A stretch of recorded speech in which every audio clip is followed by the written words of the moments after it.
హల్లెలూయా యేసు ప్రభున్ ఎల్లరు స్తుతించుడి.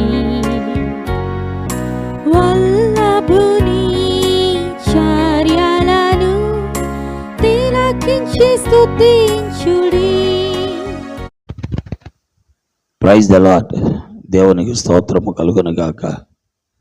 దైవ గ్రంథం బైబిల్ నుండి సామెతల గ్రంథం 20 అధ్యాయము 22వ వచనాన్ని చదువుకుంటున్నాం.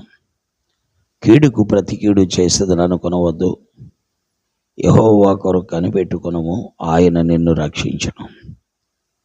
చేరువచ్చిన ప్రియులందరికీ కూడా ప్రభు అయిన యేసుక్రీస్తు వారి ప్రశస్తమైన నామములో వందనాలు తెలియజేస్తూ ఉన్నాను. దేవుడు మిమ్మల్ని క్షేమముతోనూ నెమ్మదితోనూ ఆరోగ్యముతోనూ ఉంచునుగాక. దైవ గ్రంథం బైబిల్లో సామెతల గ్రంథం 20 అధ్యాయము 22వ వచనం చదువుతున్నట్లయితే, కీడుకు ప్రతి కీడు చేసేదని అనుకొనవద్దు. మానవ స్వభావం ఎలా ఉంటుందంటే, వాడు నన్ను కొట్టాడు కాబట్టి వాడిని కొట్టాలి, వాడు నాకు పెట్టాడు కాబట్టి వాడికి పెట్టాలి, వాడు నాకు ఇచ్చాడు కాబట్టి నేను వాడికి ఇవ్వాలి. ఇలాంటి సంగతులు ఎక్కువగా పెళ్ళిళ్ళలో చూస్తుంటాం. వాడు మనకి 116 పెట్టారు కాబట్టి దానికి ఇంకొక 100 కలిపి పెట్టేద్దాం అని అనుకుంటాం. అంటే మన జీవితాల్లో ఎప్పుడూ కూడా ఎదుటి వ్యక్తి చేసిన దానికి ప్రతిఫలము ఇవ్వాలి అనే ఆలోచన మనం కలిగి ఉంటాం. వాక్యములో మనం చూస్తుంటే, కీడునకు ప్రతి కీడు చేసేదనని అనుకోవద్దు. ప్రభు బిడ్డలమైన మనము, విశ్వాసులమైన మనము, క్రీస్తును నమ్మినటువంటి మనము కీడుకు ప్రతి కీడు మనము చేయకూడదు. దేవుని కొరకు మనము కనిపెట్టుకోవాలి. ఆయన నిన్ను రక్షిస్తాడు, ఆయన నీకు సహాయం చేస్తాడు. దైవ గ్రంథములో మనం చూస్తుంటే, ఇస్సాకు అనే వ్యక్తి గెరారులో నివసిస్తూ ఉండేవాడు. అక్కడ గెరారీలు అనగా ఫిలిస్తీన్లు వచ్చి ఆయన బావులు తవ్వుతుంటే ఆ బావులను పూర్తి చేస్తూ ఉండేవాళ్ళు. అయితే ఇస్సాకు వారితో జగడమాడేవాడు కాదు. తాను మౌనంగా మరలా వెళ్ళిపోయి పక్కకి వెళ్ళిపోయి మరొక బావి తవ్వేవాడు, అది కూడా పూర్తి చేసేవారు. పక్కకెళ్ళి మరొక బావి తవ్వేవాడు, అది కూడా పూర్తి చేసేవారు. ప్రియులారా, చివరికి వారే తెలుసుకొని ప్రభు కొరకు కనిపెట్టినటువంటి ఇస్సాకును ఏమన్నారంటే, నిశ్చయముగా యెహోవా నీకు తోడైండుట మేము చూచామని చెప్పారు. కాబట్టి కీడుకు ప్రతి కీడు ఎవరికి కూడా మనం చేయకూడదు. యెహోవా కొరకు కనిపెట్టుకున్నాము, ఆయన నిన్ను రక్షిస్తాడు. ఎందుకనగా ప్రియులారా, తీర్పు తీర్చుట అనేది మన యొక్క ఉద్దేశం కాకూడదు. తీర్పు తీర్చేవాడు దేవుడే. ప్రతి వానికి వాని క్రియలను బట్టి ప్రతిఫలం ఇచ్చేవాడు కూడా దేవుడే. కాబట్టి మనం ఎల్లప్పుడూ యెహోవా కొరకు కనిపెట్టుకోవాలి. ఆయన మనలను రక్షిస్తాడు. ఇది దేవుని యొక్క వాక్యము.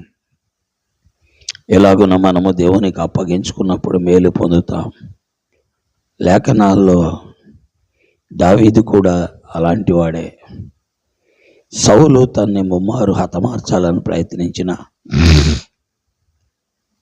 సౌలు తన చేతికి దొరికిన, సౌలును హతమార్చవలసిన అవకాశం అతనికి అప్పగించబడిన అతడు చేయలేదు. ఎందుకంటే దేవుడు ముఖం చూశాడు. అతడు నాకు కీడు చేసిన వాటి నిజమే, కానీ నేను కీడు చేసి దేవునికి విరోధంగా నేను పాపం కట్టుకోకూడదు అనే ఉద్దేశంతో అభిషేకించబడిన వాడిని ముట్టకూడదని నిర్ణయం చేసుకుని ప్రభు కొరకు కనిపెట్టాడు. చివరికి ప్రియులారా, సౌలును దావీదేమీ హతమార్చలేదు, కానీ దేవుడే చర్య తీసుకున్నట్లుగా చూస్తాం. కాబట్టి కీడుకు ప్రతి కీడు ఎవరికి చేయకూడదు. యెహోవా కొరకు కనిపెట్టుకో, ఆయన నిన్ను రక్షిస్తాడు.